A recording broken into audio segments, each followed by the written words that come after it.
দেশকে বিশ্বের বুকে মাথা উঁচিয়ে পরিচয় করিয়েছেন পৃথিবীতে এমন মানুষের সংখ্যা অগণিত। আর এই পথে হাঁটার ছাপ আছে বাংলাদেশেরও। কখনো পাহাড় জয়ে, আবার কখনো সমুদ্র জয়ে ইতিহাসের পাতায় নাম লিখিয়েছে বাংলার দামাল ছেলেরা। গতানুগতিক সেই ধারাবাহিকতাকে অনুসরণ করে এবারও চমক দেখালো বাংলাদেশ। বিশ্ব রেকর্ড শব্দটি বাংলাদেশের জন্য নতুন কিছু নয়। কখনো বৃহত্তম মানব জাতীয় পতাকা তৈরি করে, কখনো বা একসাথে সমবেত হয়ে জাতীয় সঙ্গীত আমার সোনার বাংলা গেয়ে, আবার কখনো বৃহত্তম আল্পনায়কে বিশ্ব রেকর্ড করেছে বাংলাদেশ।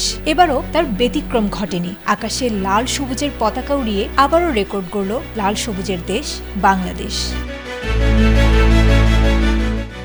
বিজয়ের 54 বছর পূর্তি উপলক্ষে মঙ্গলবার রাজধানী ঢাকার তেজগাঁও পুরানো বিমানবন্দরে অনুষ্ঠিত হয়েছে বাংলাদেশ সশস্ত্র বাহিনীর মনোমুগ্ধকর এয়ার শো। ঐতিহাসিক এই মুহূর্তে উপস্থিত ছিলেন অন্তর্বর্তীকালীন সরকারের প্রধান উপদেষ্টা অধ্যাপক ডক্টর মোহাম্মদ ইউনূস।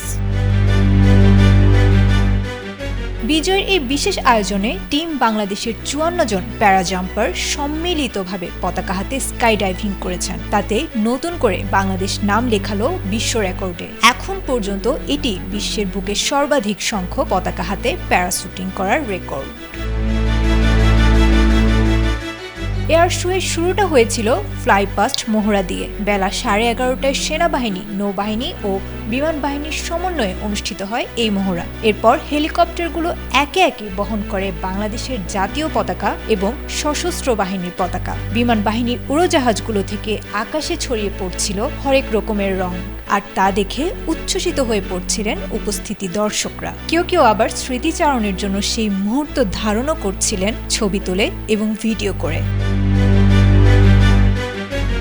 অনুষ্ঠানের মূল আকর্ষণ তখনও বাকি ছিল। বাংলাদেশ সেনাবাহিনীর 46 জন, বিমান বাহিনীর 2 জন এবং নৌবাহিনীর 5 জন সহ মোট 54 জন প্যারা জাম্পার 12,000 ফুট উচ্চতা থেকে বাংলাদেশের পতাকা বহন করে একের পর এক তেজগাঁওয়ের প্যারেড গ্রাউন্ডে অবতরণ করেন। দুপুর 12:06 প্রথম এবং 12:11 সবশেষ প্যারা জাম্পার মাটি স্পর্শ করেন।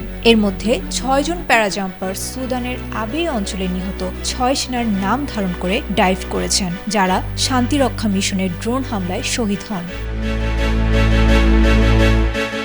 আকাশে লাল সবুজের এই অসাধারণ সমারোহ দেখতে পুরনো বিমানবন্দরের ঢল নেমেছিল সাধারণ মানুষের।